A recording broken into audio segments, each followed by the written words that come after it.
वित्तासमान बुजुर्गों, नौजवान साथियों, मेरी माताएं और बहनें जो कृषि उससे सहायकों से जुड़ी हुई हैं, उन सभी को सादर प्रणाम, आदाब, सत श्री अकाल।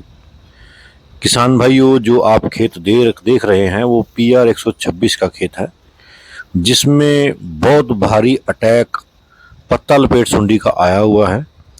मैं करनाल गांव डबरी का खेत दिखा रहा हूं और करनाल के आसपास समीप एरिए में और पंजाब से भी बहुत सारे किसान भाइयों के आते हैं कि बहुत बड़े स्तर पर पत्ता लपेट सुंडी का प्रकोप हुआ है।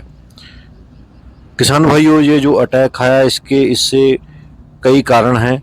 सबसे महत्वपूर्ण कारण यह है कि वातावरण में जो ह्यूमस है, ह्यूमिडिटी है, उसका वो बहुत बड़े स्तर पर है, गर्मी बहुत बड़े स्तर पर है, हवा का बहाव नहीं है और बारिश नामात्र है। बारिश का होने अनिवार्य होता है ताकि जो तापमान में कमी हो सके और इस तरह के जो कीट हैं उनके ऊपर प्रबंधन किया जा सकते हैं। किसान भाइयों, जब कीट का प्रकोप आ जाता है तो किसान भाई उसमें स्प्रे के माध्यम से उसका प्रयोग करते हैं। हालांकि किसानों ने कार्टाप हाइड्रोक्लोराइड, कैल्डन वगैरह डाली है। उसके बाद किसान भाइयों ने फर्टेरा भी डाली है, कुछ किसान भाइयों ने रीजेंट अल्ट्रा भी डाली है। तमाम दानेदार इंसेक्टिसाइड डालने के बावजूद भी पत्ता लपेट सुंडी पर कोई भी प्रबंधन नहीं रहा है। इसका मुख्य कारण ये है कि वातावरण में तब्दीली बहुत बड़े स्तर पर हुई है। किसान भाइयों, दूर से ही खेत दिख रहा है, जो कभी खेत हरा भरा था, खेत पूर्ण रूप से जो पत्तियां हैं, पत्ता लपेट सुंडी ने पत्तियों को छलनी किया है। किसान भाइयों, जब पत्ते में छेद हो जाते हैं तो उसमें प्रकाश संश्लेषण की क्रिया धीमी पड़ जाती है।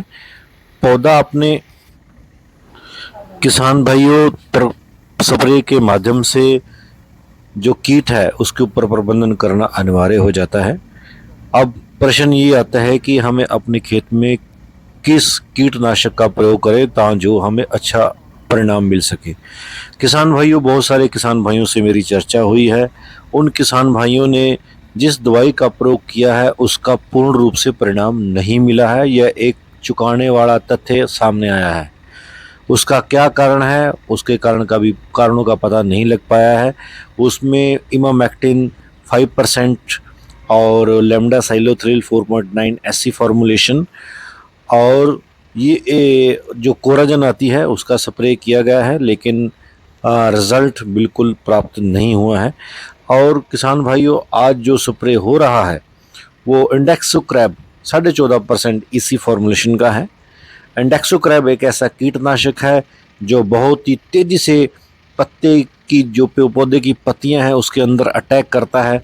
यह डायरेक्टली काम करता है और जैसे ही कीट के ऊपर लगता है उसको मारने का काम करता है। इंडेक्सोक्रैब के साथ साथ किसान भाइयों, यह भी बहुत अनिवार्य है, जब अटैक बहुत भारी होता है तो हमको साथ में ऐड ऑन करना पड़ता है कुछ इंसेक्टिसाइड। तो हमने इसमें इमामेक्टिन भी दिया है। इमामेक्टिन हमने 150 ग्राम प्रति एकड़ के हिसाब से और इंडेक्सोक्रैब जो हमने दिया है वो 150 से 250 ml के हिसाब से इस खेत में हमने दिया है। और इसके साथ हमने लैम्डा साइलोथ्रिल 4.9 SC फॉर्मुलेशन दिया है, क्योंकि उसके कार्य करने की जो तीव्रता है वो एकदम से अटैक करता है।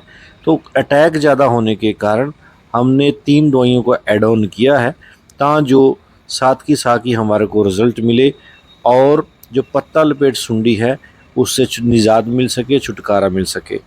किसान भाइयों, जैसा कि आप देख रहे हैं, ट्रैक्टर वाले पंप के साथ स्प्रे कर रहे हैं। किसान भाइयों, यह हमेशा से ध्यान रखिए कि पानी अधिक मात्रा में लगाने का कार्य कीजिए। जब आपकी धान की फसल मात्र 50 दिन तक है, आप ट्रैक्टर स्प्रे पंप के द्वारा ही स्प्रे करने का कार्य करें।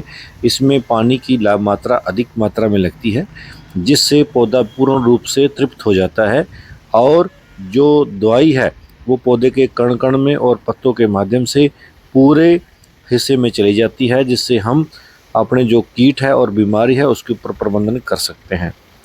किसान भाइयों, शीत ब्लाइट 40-45 दिन के बाद शीत ब्लाइट के भी लक्षण दिखाई दे देते हैं। अगर आपने फफूंद की दवा से स्प्रे कर रहे हैं तो परहेज न करें। फफूंदनाशक का भी प्रयोग जरूर करें। प्रथम अवस्था में इनिशियली स्टेज पर किसान भाई कई बार हाई टेक्निकल डालने का प्रयास करते हैं, ऐसा कदापि ना करें। जैसे एजेक्स्ट्रोस्ट्रोबिन टेबुकेनाजोल, एजेक्स्ट्रोस्ट्रोबिन प्लस डाइफेनेकेनाजोल, इस तरह के जो कम्बिनेशन है वो आपने सिर्फ टिलरिंग स्टेज पर ही डालने हैं, निसारे की स्टेज पे डालने हैं। अगर आप प्रिकॉशनरी स्प्रे दे रहे हैं, 40 दिन 45 दिन पे स्प्रे दे रहे हैं, तो किसान भाइयों आपने सिर्फ और सिर्फ आपने थायोफ्लुजामाइड 25% ऐसी फॉर्मुलेशन का प्रयोग करना है, जिसको पल्सर के नाम से जाना जाता है। बहुत सारी हमारे देश की नामी कंपनियां हैं जो इस थायोफ्लुजामाइड को अलग अलग ब्रांड के तहत बेच रही हैं, आप उनमें से किसी का भी चुनाव कर सकते हैं। थायोफ्लुजामाइड की जो मात्रा है प्रति एकड़ के हिसाब से 150 ml प्रति एकड़ के हिसाब से 150 लीटर पानी में किले में आपने स्प्रे करना है। किसान भाइयों, ये प्रयोग करते समय आप इसके साथ साथ कुछ किसान भाई इनिशियली स्टेज के ऊपर टिल्ट का भी प्रयोग करते हैं। जिन किसान भाइयों ने 1847 लगाई है उनके लिए विशेष रूप से ये ध्यान रखें कि 1847 में इनिशियली स्टेज पर आपने टिल्ट का ही प्रयोग करना है 300 ml प्रति एकड़ के हिसाब से, क्योंकि उस वैरायटी में सभी जीन डले हुए हैं, उसमें हरापन बहुत ज़्यादा है, बीमारी का प्रकोप नहीं आता है।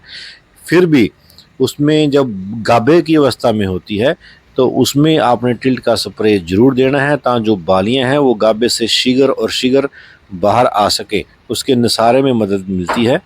किसान भाइयों, ये तमाम चीज़ें मैंने आपके साथ डिस्कस करी हैं और आगे भी वीडियो अपलोड करते रहेंगे। हर रोज़ मंडी के भाव आपके साथ डिस्कस करते हैं और आने वाले वीडियो में और भी चर्चा करते रहेंगे किन स्प्रेयों का प्रयोग करना है। वीडियो को लाइक और शेयर ज़रूर करें और आप सब्सक्राइब करना और बेल आइकन बटन दबाना न भूलें। इसी के साथ वार्ता को विराम देता हूं। जय जवान जय किसान।